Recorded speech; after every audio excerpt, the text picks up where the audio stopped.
Ayun, natapos na tayo dun sa ano dito, pag-fetch ng data at makapag-add.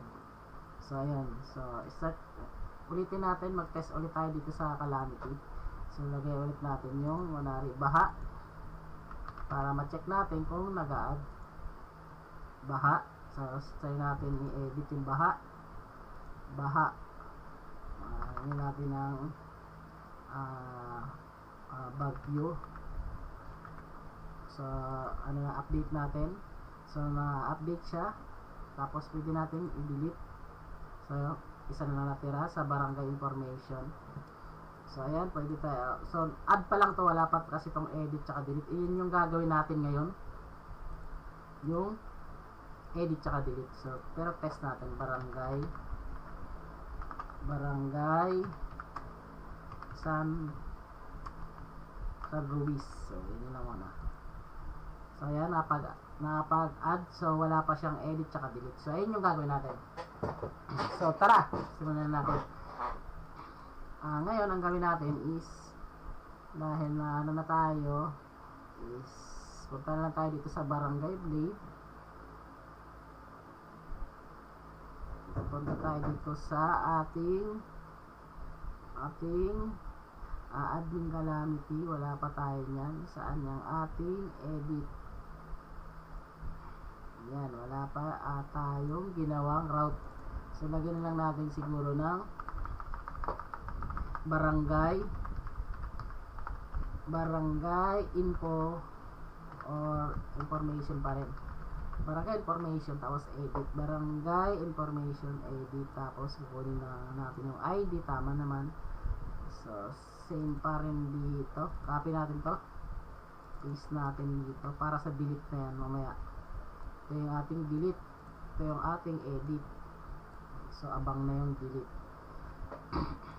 So, wala pa tayong ginawang route para sa ating edit. Punta lang tayo dito. So, syempre, kuha na tayo dito sa part ng edit dito. Copy natin dyan. Paste natin dito sa ating barangay. Babaguhin na lang natin. Para hindi na tayo pa bago-bago. Tapos, ilalagay natin dito is yung ito yung ano na lang, barangay information, edit. So, saan yung web? Paste natin dito.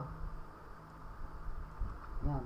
So, edit, barangay information. Tapos, nagbabago tayo ng ID or parameter.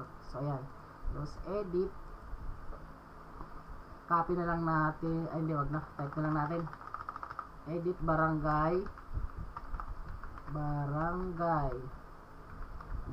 info na lang ulit. So, edit, barangay info. Tapos, ang ibabato natin dito is yung galing dito. Ito, copy ulit natin yan. Copy. Ito lang muna natin sa aming edit. Kasi meron naman edit yan dito. Ayan, sa dulo. So, yan ang ginapy natin. Para match naman yan. So, itong part na to is ito rin yun. Ito. Yan. Sa route. So, para sa edit lang. Tapos, wala pa tayong ginawang ganito. Copy natin. Tapos, punta lang tayo dito sa admin. Saan yung ginawa natin? So, ito yung add barangay. So, gawa tayo ng public function. Public function. Paste natin dito. Tapos, so, kuha tayo ng idea dito sa ginawa natin edit. So, update. So, magbabato tayo ng ganito. Copy muna natin yung so, edit pa lang muna tayo. ID lang muna yung kukunin natin. Kunin natin yung ID na variable. Paste natin dito. Saan yung edit natin? So, yan. Paste natin dyan. Tapos, copy natin muna to. Copy muna natin yan. Tapos, paste natin dito. So, syempre, papalitan natin yung calamity type ng barangay information. Palitan natin. So, ang ilalagay natin dito is barangay info na lang, ganyan, barangay info. Pero dito, isi-save na lang natin dun sa ginawa nating Ito barangay info. Same na lang natin. Tapos,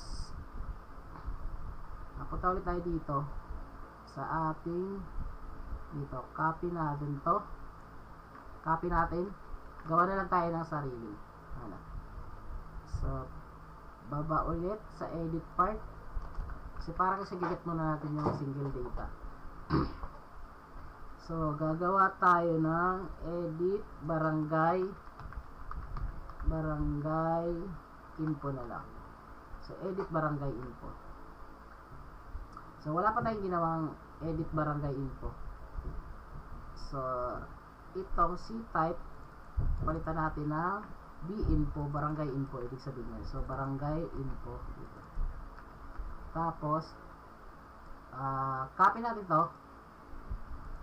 Punta na lang tayo doon ulit sa, close ko lang natin itong resources, tapos, views, admin. So, create tayo dito ng, click mo natin yung admin. So, mag-new tayo file, .blade.php. So, edit barangay.php. So, yan. So, ang gawin lang natin siguro, i-copy ulit natin lahat ng laman ng barangay. Yung pinakaming copy natin, paste natin dito sa edit barangay. So, yan. Yan. So, yan. Tapos, yan na muna. Tapos, punta ulit tayo dito. Ayan na. May barangay naman dito. So, nakukuha naman natin yung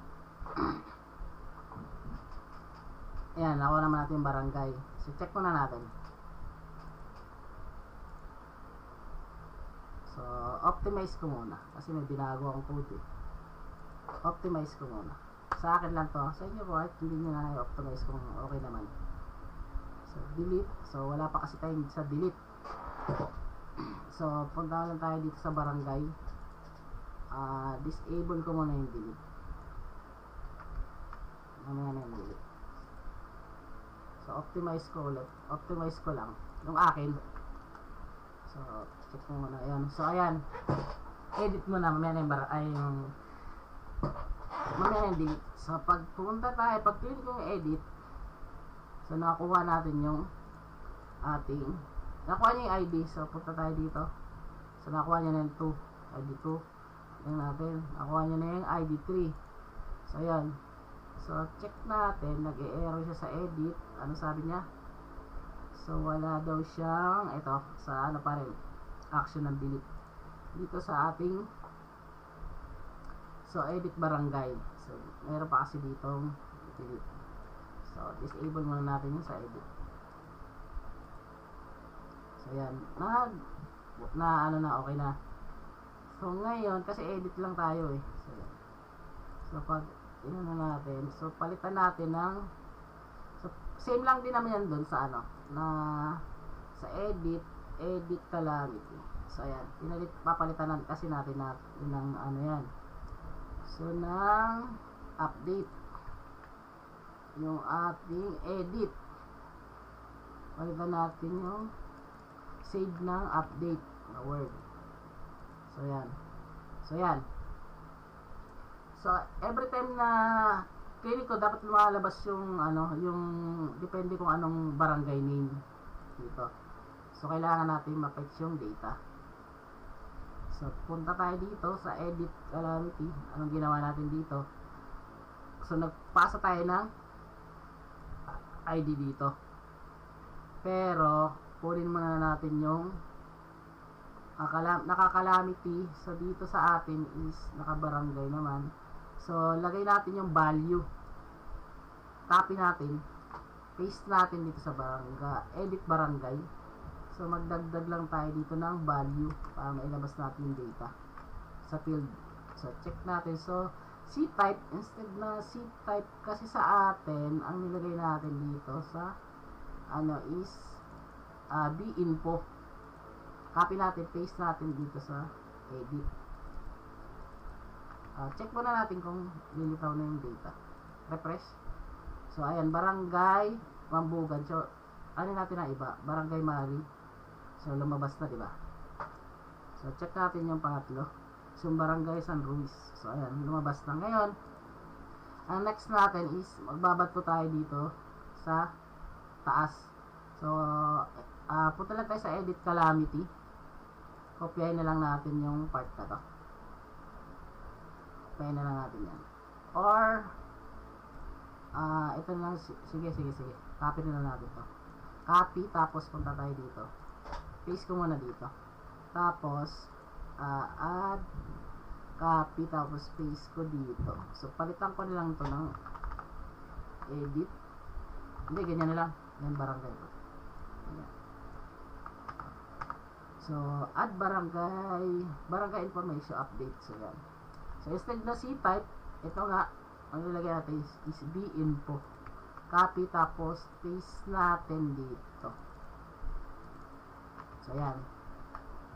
Tapos, dahil wala pa tayong ginawa para sa update, punta ulit tayo dito sa web. Punta tayo dito. Copy natin yung update na to. So, copy natin yung line ng update. Paste natin dito. Paste natin dyan. Tapos, so, palitan lang natin ng barangay information ID. Tapos, update. So, barangay. Copy na natin dito yung barangay. So, paste natin dito. So, update barangay info. Tapos, admin. So, ang ilalagay natin dito is yung galing na dito sa edit. So, ito yun. So, copy na natin itong buong ito para alam nyo. So, copy. Tapos, paste natin dito sa web. So, yan. So, wala pa tayong ginawang function nito. Copy. Gawa na tayo para sa ating update. Public function. Paste natin dito. Tapos, check natin dito sa taas yung update. So, need natin copy to. Copy natin muna yan. Tapos, punta tayo dito sa update. Paste natin sa update part. Tapos, punta ulit tayo sa update. Copy natin to. Copy. Tapos, paste natin dito sa update. Siyempre, hindi siya calamity name. So, ano siya? Barangay name. So, yan. Update data. Tapos, update where calamity. So, hindi siya calamity. Siya ay barangay information. So, kapag nag-update siya, saan natin siya ulit ibabalik? So, ibalik na lang natin siya dito. Sa admin. Dito lang natin siya, admin. So, ito yung kanina. Hindi ito. Ito pa. Ito yan. So, ayan. Ibabalik natin siya dito ulit sa form na to. Yung goal natin. So, mamaya na yung error niya. So, saan yan? Edit. Saan yung ating update? So, paste natin dito. Babalik natin siya dito sa admin barangay. So, update complete 2. Gawin natin ng 2 para ano. So, copy na natin to sa create yung barangay information para din natin type or type nyo kung gusto nyo. Barangay information update. So, ayan, wala pa tayong ginawang ganito. So, punta tayo sa edit na to. Copy natin yung saan na yun? Hindi, andun pala sa add yun, nasa barangay. So, pwede naman tayo pumunta dito na lang ng barangay. So, copy na lang natin tong yung if na to.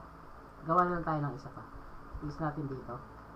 So, alert success. So, instead na message barangay info, ang ilagay natin dito is yung saan na nga. So, update completed 2. So, paste. Dito natin ilalagay.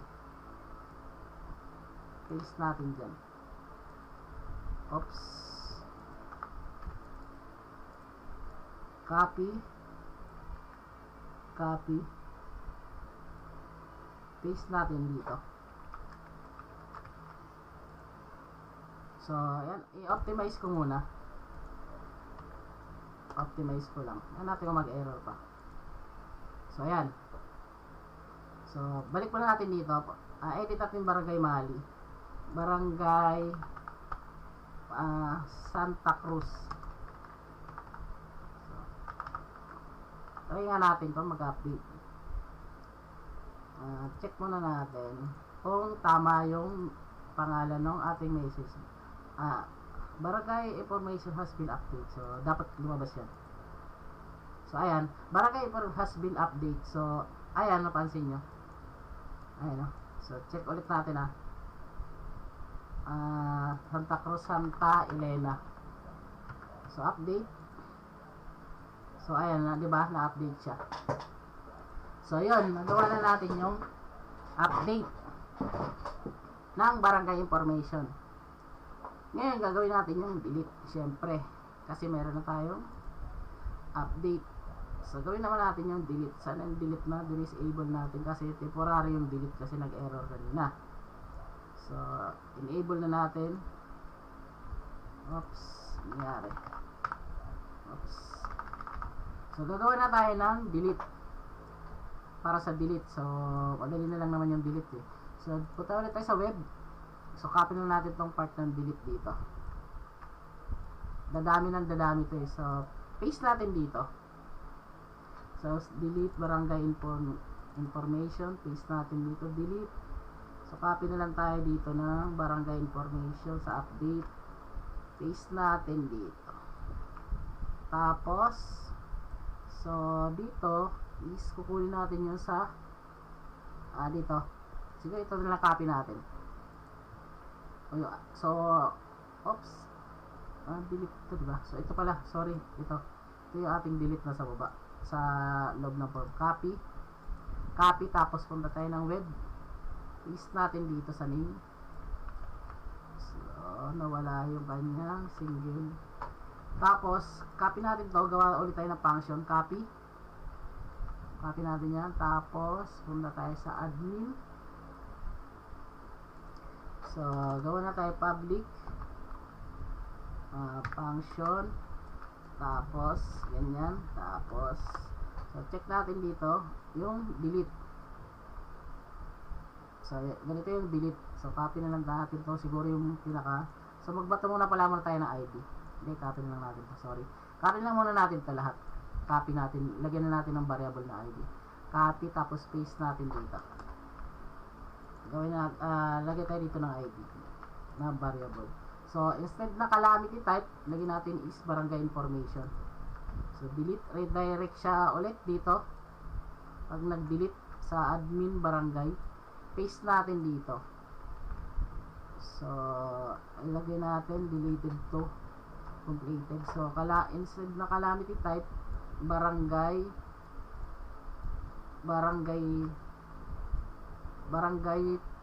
information o barangay name na lang. Barangay name. Delete barangay name. So, baguhin na lang natin din dito. Barangay, calamity name. Delete calamity name. So, barangay name. So, ayan. Kasi din deleted.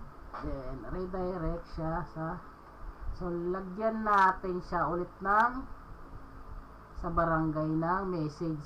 Once na nag-delete, magme-message siya na deleted na. So, paste natin dito. Tapos, punta ulit tayo dito sa asan yun? Ito sa, dito, sa ating admin controller. Copy natin to. Copy. Tapos, punta tayo dito. Tapos, paste natin dito. Paste natin dyan. Yan. Tapos, sa edit ata, mayroon yata ditong naka-disable. So, enable na lang din natin. So, instead na barangay, so, tsaka muna natin kung mag-error. So, oops, unexpected token. Saan yun? Saan banda yan? Hanapin yung token na yan. So, saan yung token na yan? Pero, baka dito. Check muna natin. Pero, optimize ko muna.